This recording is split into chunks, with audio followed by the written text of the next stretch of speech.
morning everyone and welcome to the flute practice. This morning I'm going to be talking about some of the fundamentals of flute practicing. What do you need to make your practicing really effective and super efficient?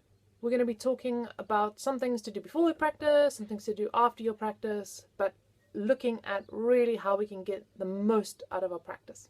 So let's go check it out.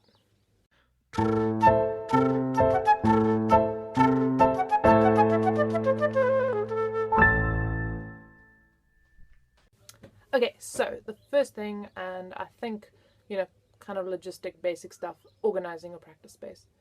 Make sure that before you start practicing, you have everything you need. You have your pencil, you have a metronome, you have a tuner, that maybe you got a glass of water if you need that, you got all the music you need, and hey, maybe some chocolate. We all need rewards. Anyway, just make sure you have everything that you need before you start practicing so that you're not running around like a headless chicken in the middle of your practice looking for stuff that you need. Or, as most of us do, we kind of procrastinate. We're like, I'll mark that in my page later. I don't need that now.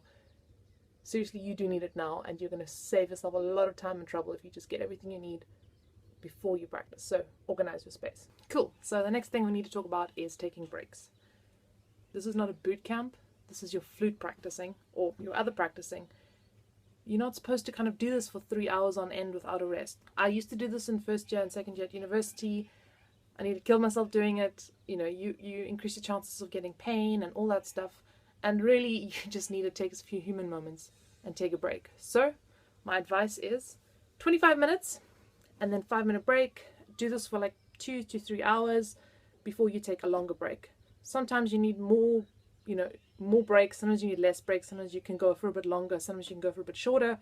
It doesn't matter. You kind of got to feel what your body needs, what you want on the day. But take breaks. Your mind, your body, they're going to thank you big time. During your practice breaks, you're going to want to do stuff that really frees up your mind, frees up your body, gets you feeling like loose and relaxed again. So things like stretches are great. Maybe you just kind of like want to put on a great song and like dance it out, whatever. Just really get out of your head.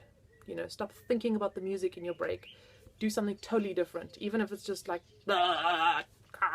crazy talk. I don't know. Sometimes I do this stuff. People think I'm mad. Hey.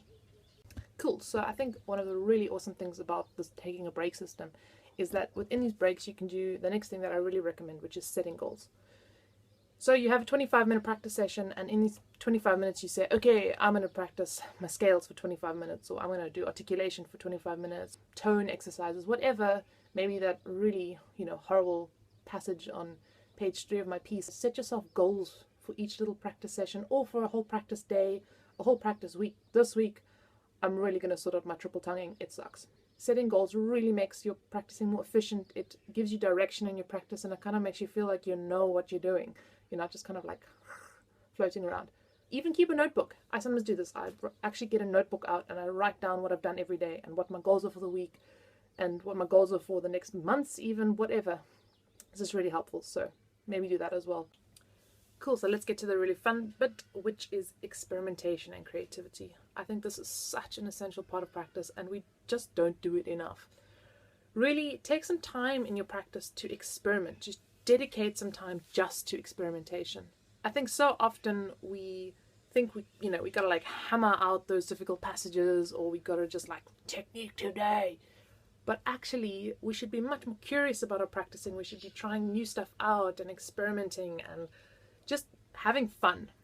So this is really a focal part of my practicing style, and you're going to see the way that I am going to share stuff with you is all about experimenting and having fun and you finding out for yourself what works, because the same things don't work for everybody. And even exercises and stuff that your teacher gives you, they are great. Of course they're great, but sometimes you actually have better exercises for yourself. You just haven't discovered them yet. Okay, so the last thing I want to talk about is going into your practice space with a positive mind space. This is not easy, I know.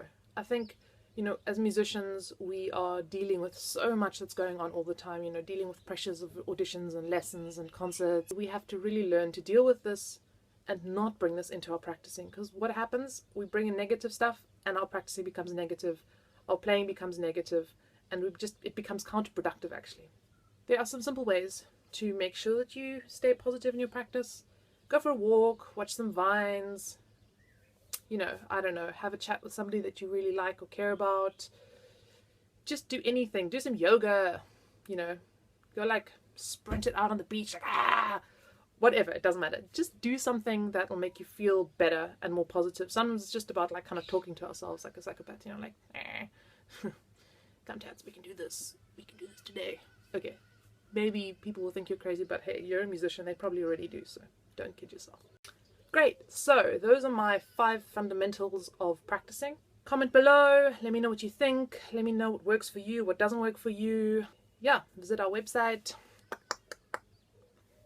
and subscribe to the channel if you want to keep getting videos like this one.